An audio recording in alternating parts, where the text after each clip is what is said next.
Zoners Muda, saya melaporkan langsung untuk Jurnal Horizon. Jurnal Horizon, info buat kamu yang selalu update.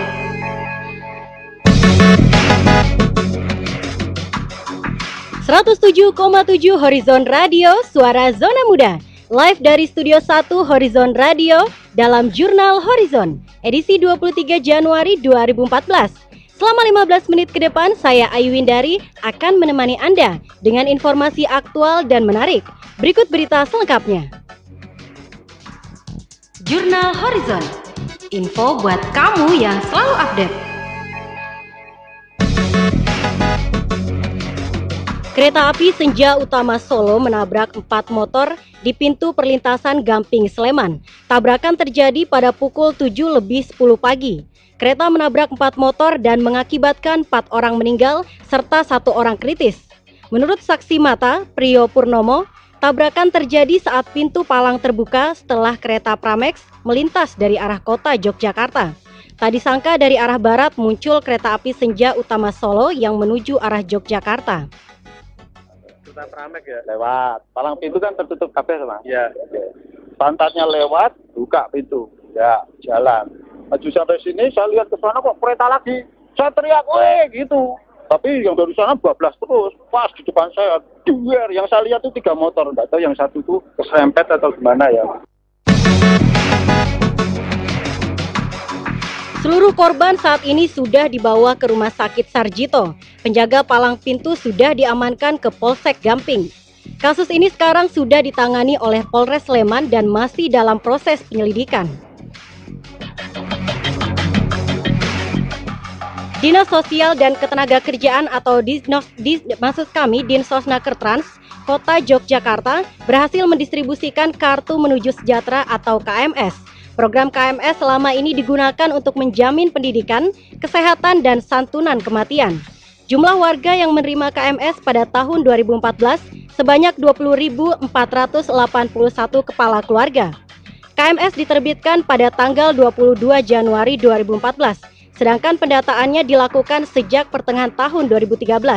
Sedangkan SK penetapan turun pada tanggal 30 Desember 2013. KMS merupakan program pemerintah pusat, sedangkan BPJS adalah program dari pemerintah kota. Namun untuk wilayah Sleman, Bantul, Kulon Progo, dan Wates tidak termasuk dalam kebijakan itu. Zoners Muda, sidang lanjutan kasus kematian wartawan harian Bernas Fuad Muhammad Syarifuddin masih berlangsung dan dihadiri 2 saksi serta dipimpin oleh Hakim Ketua Sutikna SH. Dan untuk mengetahui kondisi terkini di Pengadilan Negeri Sleman, saat ini saya sudah terhubung dengan Devi Sidabariba di line telepon. Silakan laporan Anda, Devi. Ya, terima kasih rekan Ayu di studio. Ya. Selamat siang Zoners Muda. Saat ini saya melaporkan langsung dari Pengadilan Negeri Sleman. Sidang pra peradilan kasus kematian Fuad Muhammad Syarifuddin atau yang dikenal dengan Udin, seorang wartawan Bernas yang meninggal 17 tahun yang lalu, berakhir pada pukul 12.05 tadi. Dan yang mana sidang dimulai pada pukul 10:15 tadi. Dan seperti yang saya lihat, suasana di Pengadilan Negeri Sleman ini sudah terlihat sepi. Dan Ayu serta Zoners Muda, persidangan tadi berjalan cukup alot karena saksi kurang terbuka dalam memberikan kesaksian dan menjawab pertanyaan dari pemohon yaitu pihak Jogja Police Hot. Ya, Ayu. Iya, bagaimana sudah adakah keputusan dari persidangan hari ini, rekan Devi? Ya Ayu, belum ada keputusan, masih ada pra peradilan dengan alasan pertimbangan dan besok juga masih ada pra peradilan dan serta pada hari Senin baru ada persidangan putusan. Ya, demikian yang dapat saya laporkan langsung. Devi Sidabariba, Tika Biantoro melaporkan. Baik, terima kasih rekan Devi. Sebanyak 535 alat peraga kampanye terjaring razia Dinas Penertiban. Selengkapnya akan hadir sesaat lagi, tetap di 107,7 Horizon Radio, suara zona muda.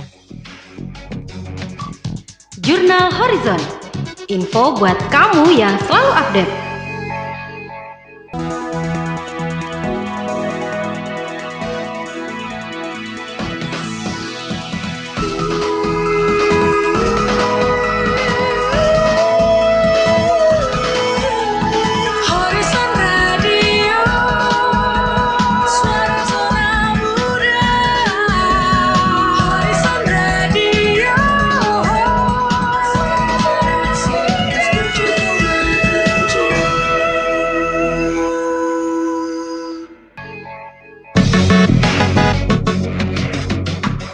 Masih di 107,7 Horizon Radio bersama Ayu Windari, tentunya dalam Jurnal Horizon. Alat peraga kampanye atau APK yang terdiri dari baliho, spanduk, umbul-umbul, dan bendera terjaring razia oleh Dinas Penertiban. Dinas Penertiban Kota Yogyakarta bersama Polres Kota Yogyakarta menggelar evaluasi penertiban alat peraga kampanye atau APK pada Rabu siang. Sebanyak 535 alat peraga kampanye yang terdiri dari baliho, spanduk, umbul-umbul, dan bendera terjaring operasi penertiban. Menurut Kepala Seksi Operasional Dinas Penertiban Kota Yogyakarta, Bayu Laksmono mengatakan pihaknya akan menindaklanjuti rekomendasi dari Panwaslu tentang penertiban APK. Kita menindaklanjuti hasil rekomendasi dari Panwaslu Kota tentang titik-titik pelanggaran alat peraga kampanye sesuai dengan Peraturan KPU Nomor 15 Tahun 2013 dan Perwal 67 tahun 2013. Nah, tadi kan kita selama 8 hari kita sudah berhasil mendapatkan sejumlah 535 buah alat peraga kampanye yang melanggar. Dinas Penertiban Kota Yogyakarta telah menyimpan APK yang terjaring operasi di gudang kantor dinas. Mereka menghimbau kepada partai yang terkena razia agar mengambil APK sesuai dengan mekanisme yang telah ditetapkan. Vicky Damarjati dan Fabian Ewaldo melaporkan untuk Jurnal Horizon. Jumlah APK yang tersebar di wilayah DIY dinilai telah melanggar ketentuan dalam pemasangan alat kampanye dan mengganggu keindahan kota. Berikut tanggapan dari masyarakat. Saya kira ya tak terganggu enggak, tapi rasanya hanya membuat kisruh. Kalau kebanyakan kan lebih membingungkan tuh. Kecuali nek telu apa papat kan gampang. Tapi kan kalau akeh ya pilih iki pemilih kuwi kan tetep susah. Kalau ganggu sih enggak. Kalau nambah pengetahuan kayaknya kurang juga. Kalau saya sendiri sih terganggu ya. Nyampah mata aja nyampah gitu. Ya biasa aja sih soalnya yang nggak tahu spesial apa partai-partainya itu belum tahu tuh. Ya kalau menurut aku sih enggak, soalnya kan itu buat dukung suatu buat bisa sukses gitu. Zoners Muda, babak final Conference Wilayah DIY dan Jateng dalam ajang basket Liga Mahasiswa atau 5 digelar hari ini di GOR UII Jalan Kaliurang Sleman. Pertandingan ini berlangsung mulai hari ini hingga hari Minggu besok. Pertandingan pertama diawali Putri UNY melawan Udinus Semarang. Reporter Vicky Damarjati telah siap melaporkan langsung dari GOR UII Jalan Kaliurang Sleman. Silakan laporan Anda, Vicky. Ya, terima kasih rekan Ayu. Dan Zoners Muda, saat ini saya berada di GOR UII, di mana baru saja selesai pertandingan laga pembuka babak final Conference Liga Basket Mahasiswa Wilayah DIY Jateng.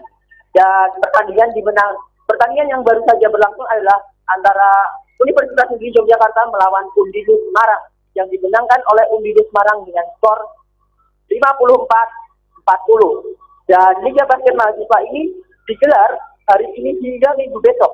Dan tim yang keluar sebagai juara akan membawa pulang hadiah prize box yang akan diserahkan langsung oleh Rekan Damar, peserta lomba berasal dari kampus mana saja, rekan Damar? Ada 8 kampus yang mengikuti Liga Mahasiswa ini. Di antaranya ada UNY, Undip, UKSW Salatiga, kemudian ada UGM, UII sendiri, dan kemudian ada dari... Baik, terima kasih rekan Damar atas laporan Anda.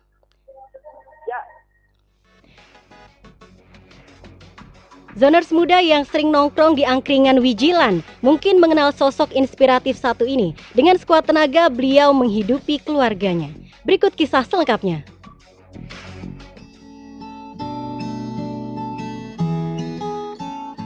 Pak Jo, begitulah orang-orang memanggilnya. Seorang pria berusia 65 tahun berprofesi sebagai pedagang angkringan. Tidak seperti angkringan pada umumnya. Pak Jo baru berjualan pada pukul 9 malam. Ciri khas angkringan Pak Jo adalah tidak menjualkan makanan dan minuman instan seperti mie dan kopi. Minuman yang membedakan angkringan Pak Jo dengan angkringan lain adalah wedang sari kedelai dengan tape ketan. Semua makanan yang disajikan dibuat sendiri, dibantu oleh tangan dingin sang istri. 35 tahun sudah, Pak Jo menekuni pekerjaannya sebagai pedagang angkringan di Jalan Wijilan depan Dalem Batian.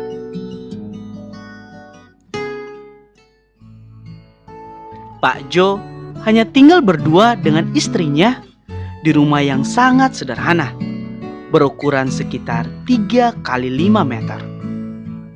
Rumah yang bukan miliknya sendiri ini hanya berdinding triplek. Lokasi rumahnya yang tidak jauh dari tempat ia berjualan menjadi saksi bisu perjuangan mereka dalam menjalani kehidupan ini. Mereka dikaruniai 3 orang putra yang saat ini telah sukses. Dengan mengajarkan kesederhanaan dan pantang menyerah kepada ketiga putranya, mengantarkan anak pertama Pak Jo bekerja di Batan, sementara anak keduanya bekerja di LIPI, dan yang terakhir kini menjadi seorang guru. Anak harus lebih sukses dari orang tuanya.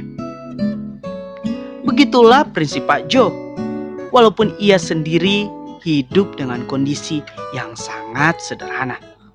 Walaupun sudah berusia lanjut, Pak Jo tetap berjualan angkringan. Ajakan putranya untuk hidup lebih baik tanpa harus membanting tulang menjajakan angkringan pun ditolak. Bapak masih diberi rezeki sama yang buat hidup, harus kita ambil. Jangan jadi pengemis sama anak-anak, Mas. Prinsip Bapak seperti itu.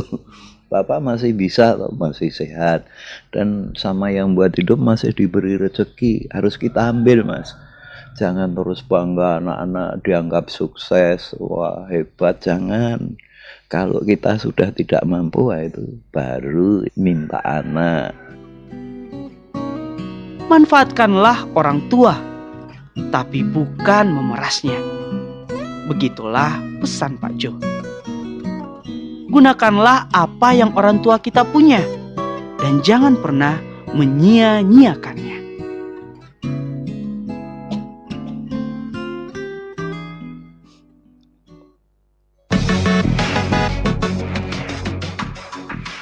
Laporan cuaca hari ini untuk wilayah daerah istimewa Yogyakarta meliputi 5 kota.